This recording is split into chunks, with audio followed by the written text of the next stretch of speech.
quturgan it ipini uzib ketdi-yu, yana ipini bir amallab bo'yniga taqishdi endi. Chunki yuzi bor-ku baribir prezident sifatida, davlat sifatida hozir Isroil va Amerikani deyarli bir diskursdagi davlat, ikkita davlat, ya'ni bir diskursdagi bir davlat sifatida qabul qilishni boshladi-da butun dunyo. Isroil bilan kelishuv hech narsaga arzimaydi.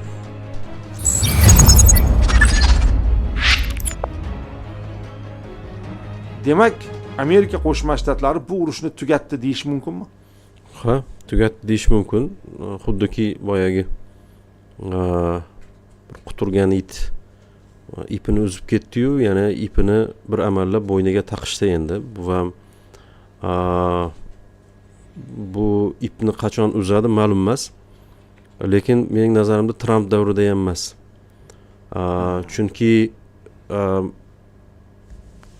Isroil va hozirgi ularning hukumati shu narsani ko'rsatdiki, ularga ta'sir ko'rsatishi mumkin bo'lgan narsa qurol yetkazib bermaslik bilan tahdid qilish. Bo'ldi, boshqa narsaga ko'nmaydi. Qurol yetkazib bermaslik bilan tahdid qilish. Ya'ni aynan mana shu narsa to'xtatdi. Trumpning yagona qilgan bosimi shuni, boshqa bosim yo'q bularga, chunki qoida yo'q bularga. Hech qanaqa qoidaga bo'ysunmaydi. Na global byurokratiyaga bo'ysunadi, na Birlashgan Millatlar Tashkiloti, na ma'naviy bir qilayotgan jinoyatlarni ma'naviy tomonini o'zining ichiga qabul qila oladi. Yo'q, bu narsalar ta'sir ko'rsatmaydi. Buni butun dunyo bildi va bunga ta'sir ko'rsatishi mumkin bo'lgan narsa qurol bermaslik bilan tahdid qilish. Bo'ldi, mana shu tahdid bo'lgan.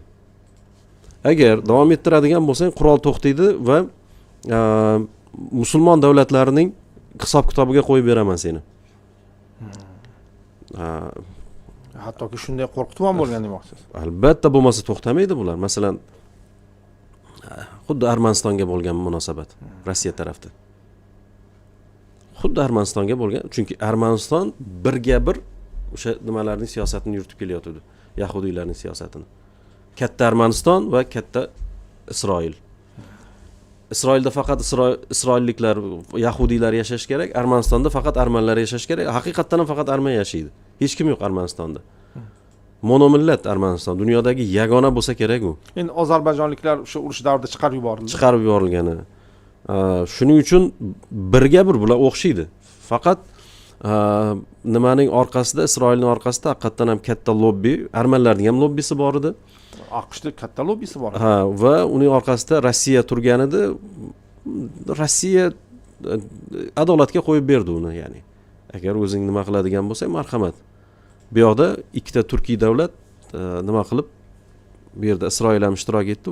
Isroil nima uchun ishtirok etdi? Chunki Isroilning proyektini kopiyalayotdi-da bular. Shuning uchun, ya'ni bizga raqobat qilmasin debdi degan ma'noda. Endi hazillashyapman-ku.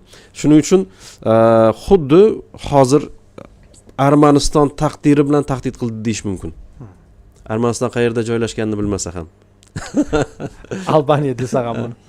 Qari Hamidagi biroz hangoma. Hatto Albaniya bosh vaziri Albert Kurti ham Fransiya prezidentiga hazil qilyapti.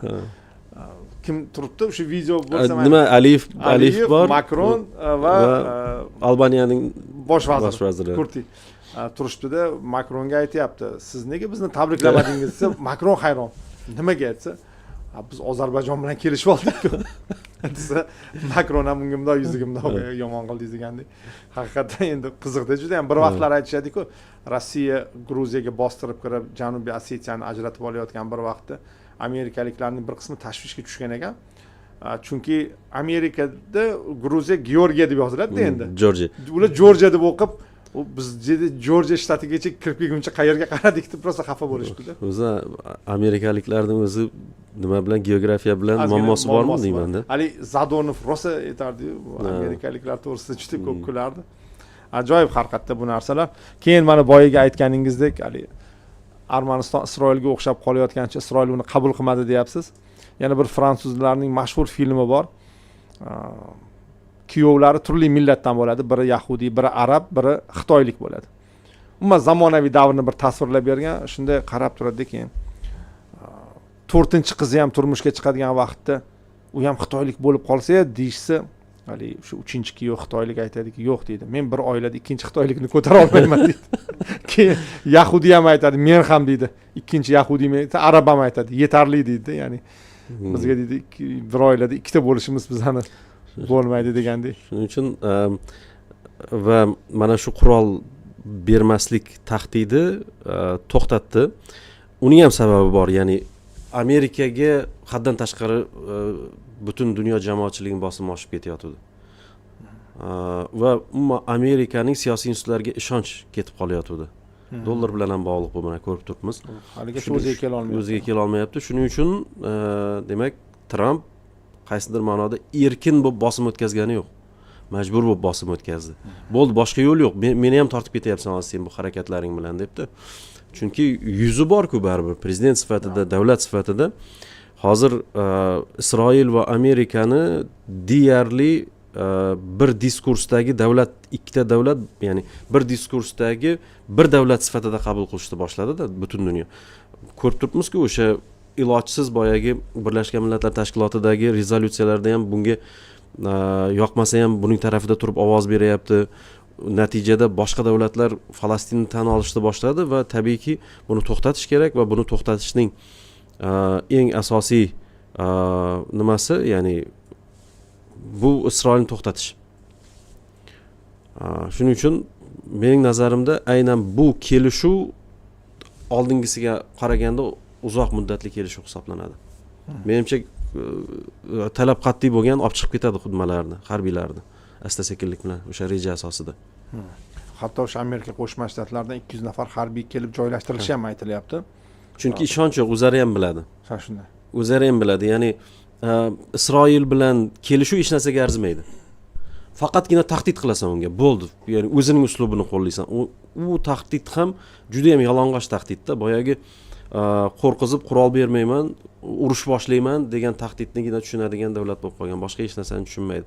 Chunki butun ma'naviy xususiyatlarini yo'qotgan bu davlat siyosatchilari. O'sha birgina Smotrichni olaylik, bu fashist bu haqiqiy. U Yevropada sanksiyalar qo'llash boshlandi. U fashist deyish, fashistlar xafa bo'lib qolsa kerak uni, haqiqiy fashistlar fashist deyishdi, uni bor-ku, Smotrich ayniqsa. Bengvir bor. Bular ikkalasi, bu ikkita tandem Gitlerga dars beradigan odamlarda bular fashistligi bo'yicha.